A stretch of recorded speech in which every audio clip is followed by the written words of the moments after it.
First Mount Everest ಏರಿದ್ದು Tenzing ಮತ್ತು Edmund Hillary. First ಚಂದ್ರನ ಮೇಲೆ ಕಾಲಿಟ್ಟಿದ್ದು ನೀಲ್ ಆರ್ಮ್ಸ್ಟ್ರಾಂಗ್. ಮೊದಲನೇ ಸಲ ಅಮೆರಿಕದ ಮಣ್ಣಿನ ಮೇಲೆ ಕಾಲಿಟ್ಟಿದ್ದು ಕೊಲಂಬಸ್. ಹೀಗೆ ನಮ್ಮ ಜೀವನದಲ್ಲಿ ಹಲವು ಮೊದಲುಗಳಿಗೆ ಬಹಳ ಪ್ರಾಮುಖ್ಯತೆ ಇರುತ್ತೆ. ನಮ್ಮ ಮಕ್ಕಳು, ನಮ್ಮ ಮೊಮ್ಮಕ್ಕಳು, ನಮ್ಮ ಮರಿ ಮಕ್ಕಳು ಎಷ್ಟೇ ಜನರೇಷನ್ಸ್ ಬದಲಾದ್ರೂ ಈ ಮೊದಲುಗಳಿಗೆ ಯಾವುದೇ ಬದಲಾವಣೆ ಆಗೋದೇ ಇಲ್ಲ. ಒಂದು ಹೊಸ ಆಲೋಚನೆ, ಒಂದು ಹೊಸ ದಿಕ್ಕನ್ನ ಹುಟ್ಟಾಕತ್ತೆ.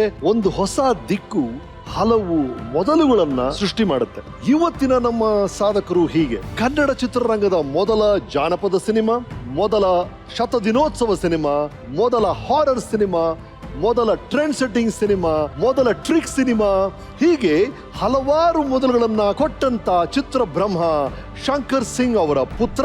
ತಂದೆಯಂತೆಯೇ ಚಿತ್ರರಂಗದಲ್ಲಿ ಹಲವಾರು ಮೊದಲುಗಳನ್ನ ಸೃಷ್ಟಿ ಮಾಡಿದಂತ ಕ್ರಿಯೇಟರ್. ವಿಭಿನ್ನ ಕಥೆಗಳ ಮೂಲಕ ಭಾರತೀಯ ಚಿತ್ರರಂಗದಲ್ಲಿ ಸಂಚಲನ ಸೃಷ್ಟಿ ಮಾಡಿದಂತ star director Shri S V. Rajendra Singh Babu ಅವರು.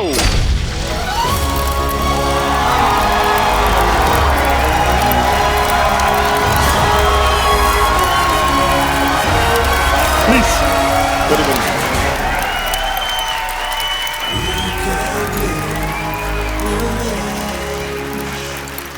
ಸರ್, ನಿಮ್ಮ ಆಕ್ಷನ್ ಕಟ್ಟಿಗೆ ಅಭಿನಯಿಸಿ ನಮ್ಗೆ ಅಭ್ಯಾಸ. ಒಂದ್ಸಲ ಆಕ್ಷನ್ ಅಂತ ಹೇಳಿ ನಮ್ ಸರ್ಕಲ್ ಬಯೋಗ್ರಫಿ ಶುರು ಮಾಡ್ಬಿಡ್ತೀರಿ. ಆಕ್ಷನ್. ಎಸ್, ಇವರು ವೀರ ರಾಜೇಂದ್ರ ಸಿಂಗ್ ಬಾಬು. ಹುಟ್ಟಿದ್ದು ಅಕ್ಟೋಬರ್ 22, 1948 ಮೈಸೂರಲ್ಲಿ. ತಂದೆ ಕನ್ನಡ ಚಿತ್ರರಂಗದ ಖ್ಯಾತ ಹಿರಿಯ ನಿರ್ದೇಶಕರಾದ ಡಿ ಶಂಕರ್ ಸಿಂಗ್, ತಾಯಿ ಹಿರಿಯ ನಟಿ ಎಸ್ ಪ್ರತಿಮಾ ದೇವಿ ಅವರು. ಈ ದಂಪತಿಯ 4 ಜನ ಮಕ್ಕಳಲ್ಲಿ ಇವರು ಮೊದಲನೆಯವರು. ತಮ್ಮ ಸಂಗ್ರಾಮ್ ಸಿಂಗ್, ಇನ್ನೊಬ್ಬರು ಜಯರಾಜ್ ಸಿಂಗ್, ತಂಗಿ ವಿಜಯಲಕ್ಷ್ಮಿ ಸಿಂಗ್, ಇವರ ಪತ್ನಿ ಅನುರಾಧ ಅವರು. ಮಕ್ಕಳು ಆದಿತ್ಯ, ಅಮೃತ, ರಿಷಿಕಾ ಸಿಂಗ್, ಇವರ ಮುದ್ದಿನ ಮೊಮ್ಮಗ ರಿಷಿತ್.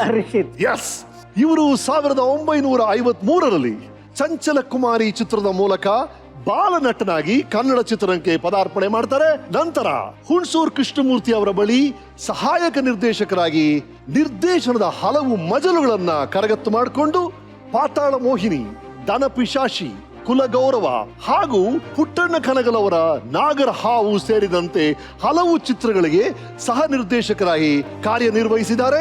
1975ರಲ್ಲಿ ನಾಗಕನ್ಯೆ ಚಿತ್ರದ ಮೂಲಕ ಸ್ವತಂತ್ರ ನಿರ್ದೇಶಕರಾಗಿ ಪರಿಚಯ ಆಗ್ತಾರೆ. ನಂತರ ನಾಗರಹೊಳೆ, ಸಿಂಹದ ಮರಿ ಸೈನ್ಯ, ಅಂತ, ಬಂಧನ, ಮುತ್ತಿನ ಹಾರ, ಹೂವು ಹಣ್ಣು ಅಂತ ಸೂಪರ್ ಹಿಟ್ ಚಿತ್ರಗಳನ್ನ ನಮ್ಮ ಕನ್ನಡ ಚಿತ್ರರಂಗಕ್ಕೆ ಕೊಟ್ಟಿದ್ದಾರೆ. ಕನ್ನಡ, ಹಿಂದಿ, ತಮಿಳು, ತೆಲುಗು ಹಾಗೂ ಇಂಗ್ಲಿಷ್ ಭಾಷೆಗಳಲ್ಲಿ 50ಕ್ಕೂ ಹೆಚ್ಚು ಚಿತ್ರಗಳನ್ನು ಡೈರೆಕ್ಟ್ ಮಾಡಿದ್ದಾರೆ.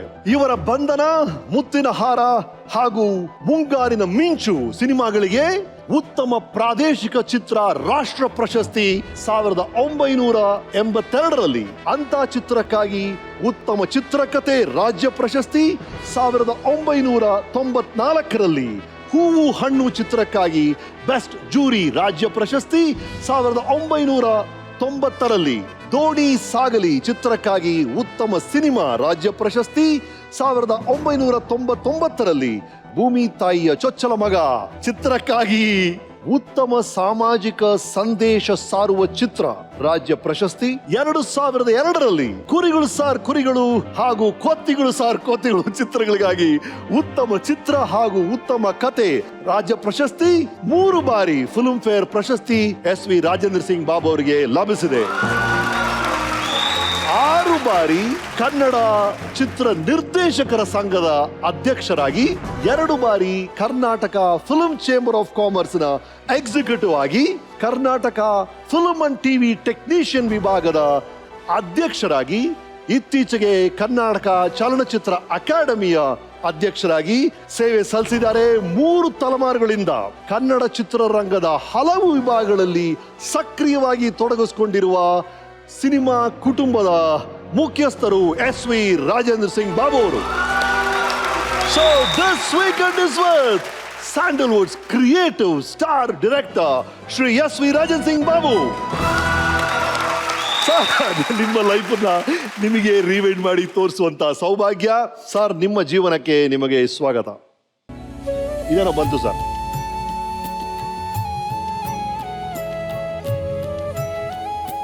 ಈ ಪೇಟಕ್ಕೂ ನಿಮ್ ಕುಟುಂಬಕ್ಕೂ ಇರುವ ಹಿನ್ನೆಲೆ ಏನು? Rajput sir. Rajputs, yes. Let's see you with that. Yes sir, ಬಹಳ ಸೊಗಸಾಗಿದೆ. ನಾನು ನೋಡಿರುವಂತ ಬಹಳ ಹ್ಯಾಂಡ್ಸಮ್ ಡೈರೆಕ್ಟರ್ ಒಬ್ರು ಅಂದ್ರೆ ರಾಜ್ ಸಿಂಗ್ ಬಾಬು ಅವರು. ನನಗೆ ಯಾವಾಗ ಡೌಟ್ ಸರ್, ನೀವು ಹೀರೋ ಆಗಬೇಕಾಗಿತ್ತು. You had all the qualities. ನೀವು ಡೈರೆಕ್ಟರ್ ಆದ್ರಿ. ನಿಮ್ಮ ರಾಜ್ಪುಟ್ ಕಥೆಯಿಂದ ಶುರು ಮಾಡಿ. ಈ ಬ್ಯಾಕ್ ಗ್ರೌಂಡ್ ಏನು? ಸರ್, ಮೈಸೂರು ಸಂಸ್ಥಾನ ಮಹಾರಾಜರದು ಆ ಕಾಲದಿಂದ ರಾಜಸ್ಥಾನ್ಗೆ ಬಹಳ ಸಂಬಂಧ ಇತ್ತು. ಒಂದು ಆರ್ಮಿ ಅಲ್ಲಿಂದ ಇಲ್ಲಿಗೆ ಬರೋದು, ಅಲ್ಲಿನ ಹೆಣ್ಣು ಮಕ್ಕಳನ್ನ ಇಲ್ಲಿ ಮದುವೆ ಆಗ್ತಾ ಇದ್ರು. ನಮ್ಮ ಮೈಸೂರು ಮಹಾರಾಜರು ಕೂಡ ರೂಪವತಿ ಅಂತ ಒಬ್ಬರನ್ನ ಮಹಾರಾಜರಾಗಿದ್ರು. ಈಗಿನ ಮಹಾರಾಜರು ಕೂಡ ರಿಷಿಕಾ ಅಂತ ಅಲ್ಲಿಯವ್ರನ್ನೇ ಮಹಾರಾಜ. ಸೊ ಈ ಕನೆಕ್ಷನ್ ಅಲ್ಲಿಂದ ಇತ್ತು. ಸೊ ಒಂದು 200 ಇಯರ್ಸ್ ಅಥವಾ 150 ವರ್ಷದ ಹಿಂದೆ ಬೇಕಾದಷ್ಟು ಜನ ಅಲ್ಲಿಂದ ಮೈಗ್ರೇಟ್ ಆಗಿದ್ರು. ಸೊ ಕೆಲವರು ಚಿಕ್ಕಮಂಗ್ಳೂರು, ಅರಸೀಕೆರೆ, ದಾವಣಗೆರೆ ಹೀಗೆ ಹೋದಾಗ ನಮ್ಮ ಫ್ಯಾಮಿಲಿ ಅರಸೀಕೆರೆಯಲ್ಲಿ ಬಂದು ಸೆಟ್ಲ್ ಆಯ್ತು. ನಮ್ಮ ತಾತ ಮುತ್ತಾತ. ರೈಟ್. ಮೊದಲು ಚಿಕ್ಕಮಂಗ್ಳೂರು, ಆಮೇಲೆ ಅರಸೀಕೆರೆ, ಕೊನೆಗೆ ಮೈಸೂರಿಗೆ ಬರ್ತೀರಾ? ಮೈಸೂರು. Yes sir. ನಿಮ್ಮ ತಾತ ಅವರು ಧನಸ್ ಸಿಂಗ್ ಅವರು ಬಹಳ ಫೇಮಸ್ LMP ಅಂತಿದ್ರು, ಲೈಸೆನ್ಸ್ ಮೆಡಿಕಲ್ ಪ್ರಾಕ್ಟೀಸ್. LMP ಅವ್ರೊಂಥರ ಕೈಗುಣ. ಹಾಗೆ ನಮ್ಮ ತಂದೆ ಅವ್ರನ್ನೂ LMP ಮಾಡ್ಬೇಕು ಅಂತ ನಮ್ಮ ತಾತ ಅವ್ರಿಗೆ ಆಸೆ ಇತ್ತು. ಒಬ್ರು ಡಾಕ್ಟರ್ ಆದ್ರು, ಇನ್ನೊಬ್ರು ಡಾಕ್ಟರ್ ಆದ್ರು. ಅವ್ರು 3 ಜನ ಅಣ್ಣ ತಮ್ಮಂದ್ರಲ್ಲಿ. ಬಟ್ ನಮ್ಮ ತಂದೆಯವರು ಇಲ್ಲಿ ಸಿನಿಮಾಗೆ ಬಂದ್ರು. ನಿಮ್ ತಂದೆ ನೀವು ಡಾಕ್ಟರ್ ಆಗ್ಬೇಕು ಅಂತ ಆಸೆ ಪಟ್ಟಿದ್ರಂತ ನೀವು ಸಿನಿಮಾಗೆ ಬಂದ್ರಿ. ನನ್ಗೆ ಸ್ಟುಡಿಯೋಗೆ ಸೇರಿಸ್ತಿರ್ಲಿಲ್ಲ ನಮ್ಮ ತಂದೆ. ಇವ ಅಲ್ಲಿ ಹೇಳ್ಬಿಡೋರು ಬಾಗ್ಲಲ್ಲಿ, ಇವನ್ನ ಒಳಗಡೆ ಸೇರಿಸ್ಬೇಡಿ ಫ್ಲೋರ್ ಒಳಗಡೆ ಅಂತ. ನಮ್ಮ ತಂದೆಯವ್ರಿಗೆ ಏನಿತ್ತು ಅಂದ್ರೆ, ಈ ಸಿನಿಮಾ ಹೊಡ್ತಾ ಅವಾಗವಾಗ ಬಿದ್ರೆ ಒಂದೊಂದ್ಸರಿ ಲೈಫಲ್ಲಿ ಬಹಳ ಕಷ್ಟ ಅಲ್ಲ, ಅದಕ್ಕೆ ಆ ರಿಸ್ಕ್ ಬೇಡ. ನಮ್ಮ ತಂದೆಯವರು ಪೊಲಿಟಿಕಲ್ ಸಫರರು.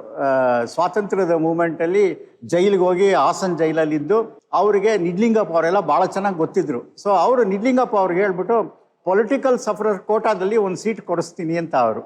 ಸೊ ಫಾದರ್ ಸ್ವಾತಂತ್ರ್ಯ ಹೋರಾಟದಲ್ಲಿ ಅರೆಸ್ಟ್ ಆಗಿ ಜೈಲಲ್ಲಿ ಇದ್ರು. 2 ತಿಂಗಳಿದ್ರಂತೆ. ಒಂದು ಫೋಟೋ ಇದೆ ನಮ್ಮ ಹತ್ರ.